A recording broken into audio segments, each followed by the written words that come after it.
Par contre, je pense que la prochaine rencontre, ou avant la prochaine rencontre d'ailleurs, s'ils me demandent vraiment ce colloque, c'est moi qui leur poserai des questions. C'est moi qui les interrogerai. Oui, pour leur dire, quelle église êtes-vous? À quelle église avons-nous affaire? Moi, je voudrais savoir si j'ai affaire à l'église catholique ou si j'ai affaire à une autre église, à une contre-église, à une contrefaçon de l'église. Or, je crois sincèrement que nous avons affaire à une contrefaçon de l'église et non pas à l'église catholique. Pourquoi? Parce qu'ils n'enseignent plus la foi catholique, ils ne défendent plus la foi catholique. Non seulement ils n'enseignent plus la foi catholique, ils ne défendent plus la foi catholique, mais ils enseignent autre chose. Ils entraînent l'Église dans autre chose que l'Église catholique. Ce n'est plus l'Église catholique. Ils sont assis sur le siège de leurs prédécesseurs, tous ces cardinaux qui sont dans les congrégations et tous ces secrétaires qui sont dans les congrégations, ils sont là où à la secrétaire d'État, ils sont bien assis là où étaient leurs prédécesseurs, mais ils ne continuent pas leurs prédécesseurs.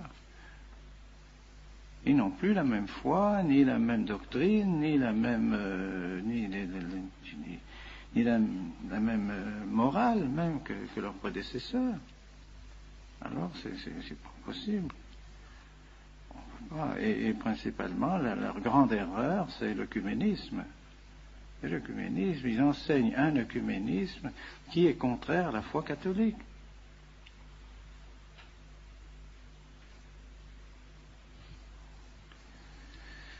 Et je dirais que pensez-vous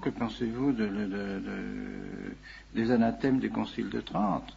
Que pensez-vous des anathèmes du Concile de l'encyclique Auctorem Fidei sur le Concile de Pistoie? Que pensez-vous du syllabus? Que pensez-vous de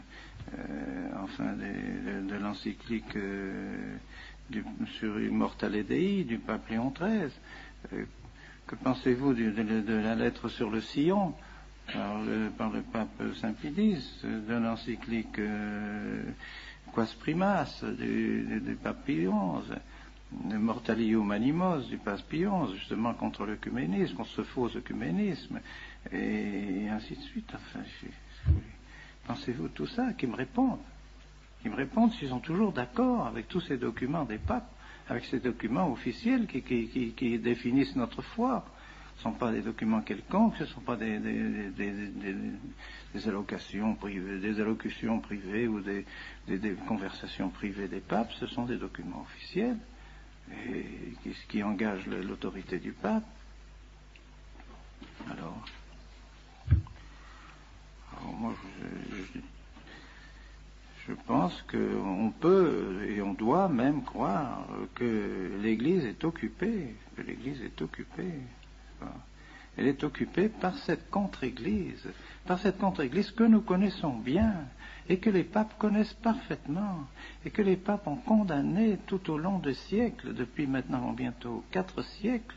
L'Église ne cesse de condamner cette contre-Église qui est née avec le protestantisme surtout, qui s'est développée avec le protestantisme et qui est à l'origine de toutes les erreurs modernes, qui a détruit toute la philosophie et qui nous a entraînés dans toutes ces erreurs que nous connaissons, que les papes ont condamnées, libéralisme, socialisme, communisme, modernisme, sionisme, que sais-je, nous en mourrons, les papes ont tout fait pour condamner cela, et voilà que maintenant, ceux qui sont sur les sièges de ceux qui ont condamné ces choses-là, eh bien, sont maintenant d'accord, pratiquement, avec ce libéralisme et avec cet œcuménisme. Alors, on ne peut pas accepter ça.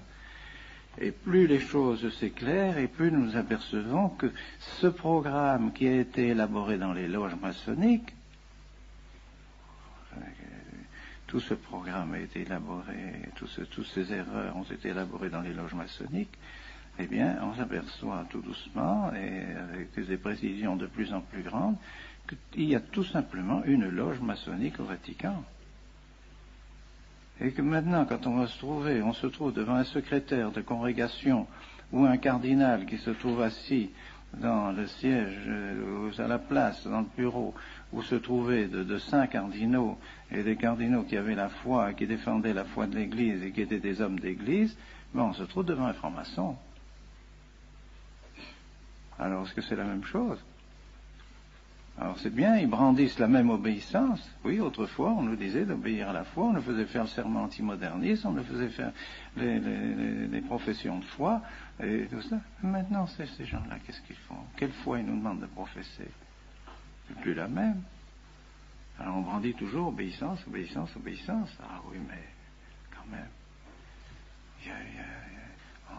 Obéissance à l'Église, oui. Obéissance à ce que l'Église a toujours commandé, oui. Obéissance à la foi de l'Église, oui. Mais obéissance à la franc-maçonnerie, non. Ben non. C'est ça, c'est effectivement. C'est sûr. Et dernièrement, donc, on m'a apporté des documents qui semblent tout à fait véridiques. Des documents qui montrent des correspondances entre Bugnini et le grand maître de la maçonnerie sur toute la réforme liturgique.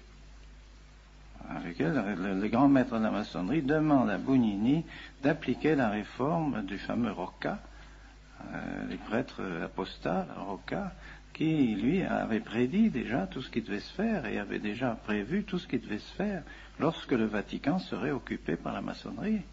Voilà ce qu'il faut faire. Et alors maintenant, le grand maître de la maçonnerie demande à Bugnini d'appliquer cela. Et le grand principe dit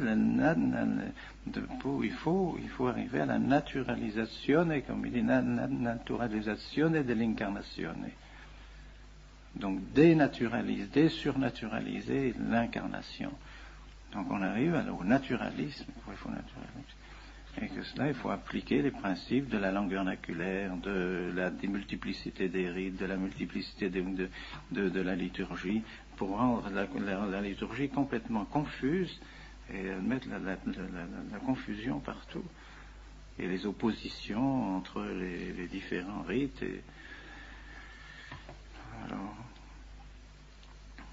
Bugnini répond qu'il est tout à fait d'accord. Il est tout à fait d'accord pour cela, mais qu'il faudra un certain temps, il faudra peut-être 10 ans, mais en l'espace de 10 ans, il y arrivera, et que la confiance que lui accorde particulièrement le cardinal Lercaro et même le pape Paul VI, avec cette confiance qu'il a, il est assuré de pouvoir arriver à ses fins.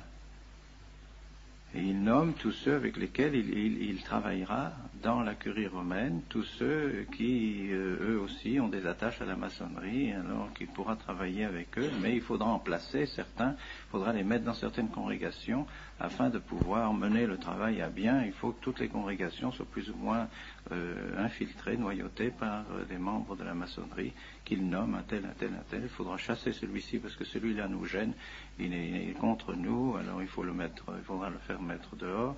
Il faudra supprimer la congrégation des rites, mais c'est pas la congrégation des rites, c'est la congrégation des sacrements, et il a réussi à supprimer la congrégation des sacrements pour tout mettre sous la congrégation des rites, par conséquent tout mettre sous son autorité. Tout ça, il le dit dans les lettres au grand maître de la maçonnerie. Alors, qu'est-ce que vous voulez? Ah non, qu'on ne nous parle pas d'obéissance. On va bien obéir, bien sûr, nous sommes les plus obéissants à l'Église et à tout ce que l'Église a toujours enseigné, toujours voulu, mais pas à des hommes qui travaillent à la destruction de l'Église à l'intérieur de l'Église. L'ennemi est à l'intérieur de l'Église, le Papidis l'avait annoncé, la Salette l'avait annoncé, le Fatima l'a annoncé, tout est annoncé de manière publique. On sait que l'ennemi va s'introduire à l'intérieur de l'Église.